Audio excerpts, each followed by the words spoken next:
Hi everyone, it's Chenzo from Reality Art Pod, your weekly podcast where I watch your favorite reality shows and break down what is art and what is just trash. I do weekly recaps every Sunday, so don't forget to like and subscribe if you like the video. For this video, I'm talking about one specific topic, which is Drag Race All-Stars twists. So Drag Race is one of the only shows that has All-Stars with a completely different format from the regular show. So for today, I'm not going to go too deep into the why behind the All-Stars twists. I'm pretty sure we would all agree that we'd rather All-Stars be the same format as the original show. And All-Stars Season 1 came out right in the peak of when Drag Race was becoming popular, so I can't really see why they would feel the need to switch up the format, other than some kind of legal issue with rights or something like that. But I'm going to look at what I liked and didn't like about some of these twists, and coming into Season 9, what I feel like would be the perfect formula moving forward. So we start off with All-Stars 1, which is an all-star stacked cast, but the season's only 6 episodes, so I'm assuming that the network only ordered 6 episodes from them, so they decide to pair them in teams of 2. I guess the good part about these teams of 2 is that they each have their own identity, like we get Mandora, who hate each other, and we get Latrilla, who are best friends, so that's marginally fun, but because we're losing 2 queens every episode, we kind of blow through the cast really quickly, and if you binge this show, it's like a bloodbath in a few hours. Also, there's a big logistical problem with the lip sync at the end of every episode, because the producers only want one person lip syncing from each team at a time, so the partner that's not lip syncing can tap in and press a button at any time and join in, which is just complicated, and also, there are people who are eliminated that never got to lip sync. So, we lose 8 queens over the first 4 episodes, and then in the 5th episode, there's no elimination. So, you're telling me you have 6 episodes, and you're gonna have 1 episode as a time waster, and you're telling me a shrimp fried this rice? But okay, in the final minute, they decide to split up the teams. And my personal opinion is, if you're gonna have the twist be teams,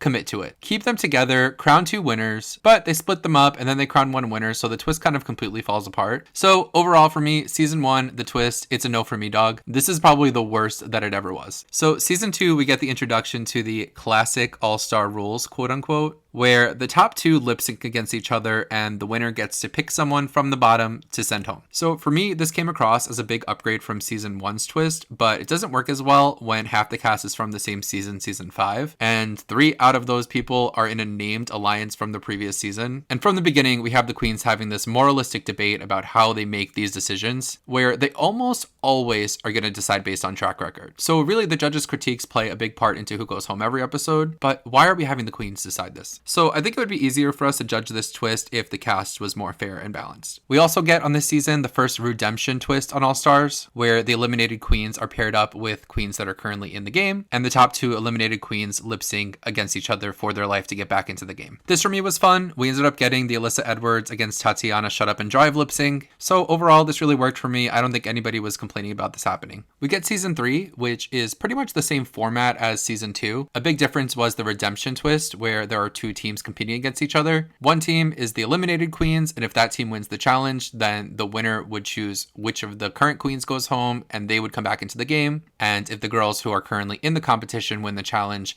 then the winner of that team gets to decide which of the eliminated queens comes back and gets to send home a queen that's currently in the game.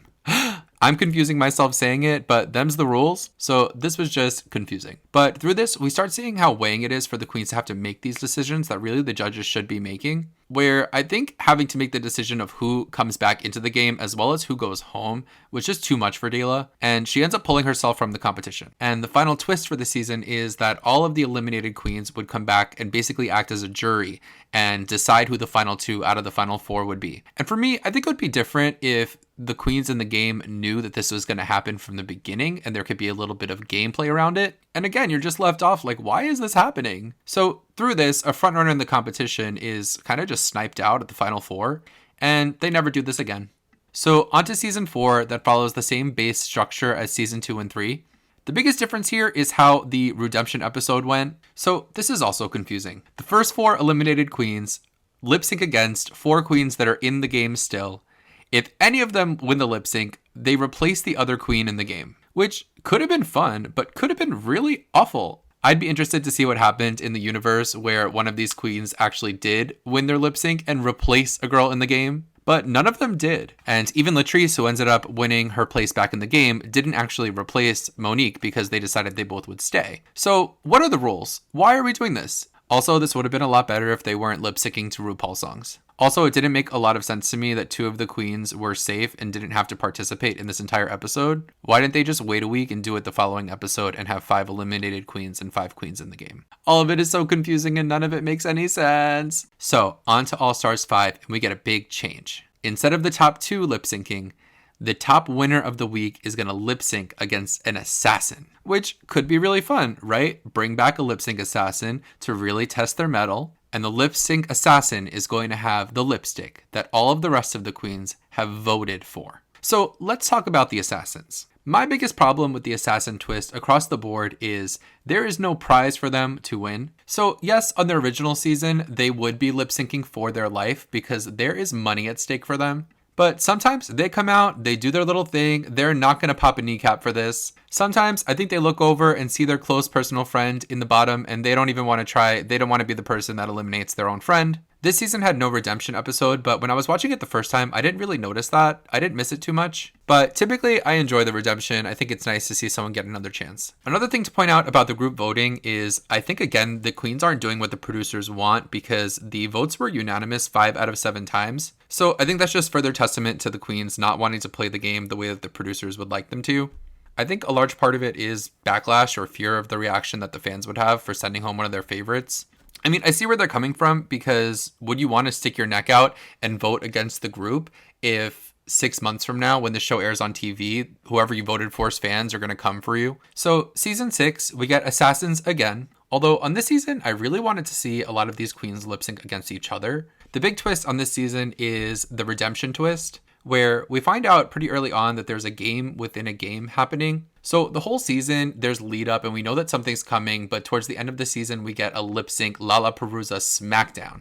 So we find out that every week as the show has been progressing, the queens have been lip syncing elimination style, basically as a battle of survival to get back into the game.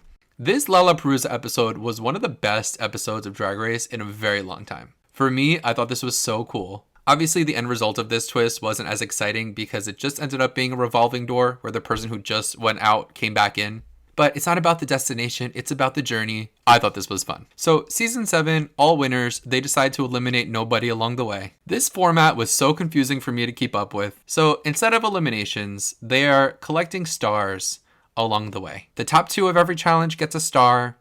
The winner of the challenge can block another queen from getting a star. And at the end of the season, the 4 queens with the most stars will get the chance to win the game. So let's talk about the plunger first. So I didn't understand why the platinum plunger was not platinum, it was gold. And is it really a good thing to get the plunger? Because all you're doing is pissing someone off. So I thought it was cool that nobody got eliminated this season because these queens invest a lot of money and time into putting together a package. And it kind of sucks to put everything together and not be able to show it all off. And we really got consistent entertainment throughout the season. And I didn't mind the stars. You know, you collect the stars. Person with the most stars at the end is in a good place.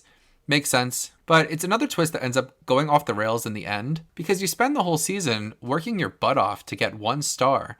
And the final challenge of this season, the top 2 each got 3 stars, which instantly put 2 queens who normally wouldn't be in the top 4 straight into the top 4. It kind of just made everything else that happened before that meaningless. Add on to that because of the crazy shakeup, there ended up being a tie, and the person that would break the tie was Monet, who normally wouldn't be the number 1 queen. Normally it would be Jinx, but she gets to decide who she gets to bring with her into the top 4, and she ends up choosing her friend. So overall, this final twist just completely changes it and makes everything else that happened before it completely pointless. So the finale of this season, we get a lip sync smackdown, but in this case, the top 4 are competing to be the winner of the show, and the bottom 4 are competing for the queen of She Done Already Has Hers Is, which also gets some money, but is just 5th place. So that happened, and nobody in the first episode of that season was like, in this season, there's 2 ways to win. But we get to season 8, and in the beginning of the season, Ru's like, in this season, there's 2 ways to win. So season 8 is very similar to the previous seasons before season 7, where we have the assassins,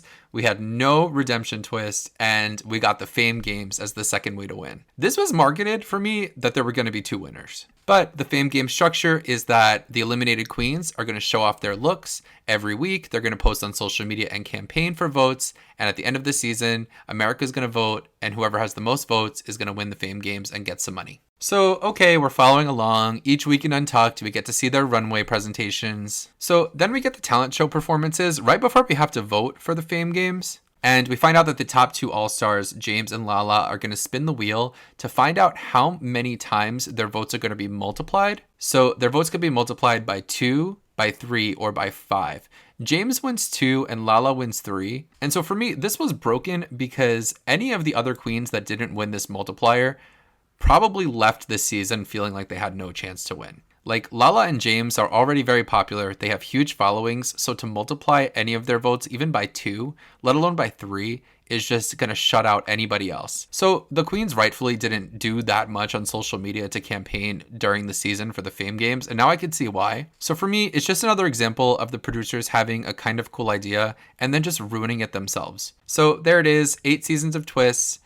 Producer tomfoolery, romper room fuckery. I guess coming into season 9, if I could point out what works best, personally, if I had to pick a format out of all of these to bring back for season 9, I like eliminations, so I would go back to the season 2 through season 4 format before the Assassins, where the top 2 would lip sync for their legacy. And I want you to give me back my season 6 game within a game lip sync smackdown, and I want you to keep giving it to me until a queen that was not just sent home gets back into the game. And then you could take it out back and retire it in the barn with RuPaul's chocolate bar and the rest of your stupid ass twists. So that's the video. Sound off in the comments if you agree with me. If you disagree, feel free to tell me what you feel like would be best for season 9. I'll be back on Sunday with a recap of all the reality TV this week. I'm also working on my Flavor of Love YouTube documentary, so stay tuned for that. Don't forget to subscribe. Bye.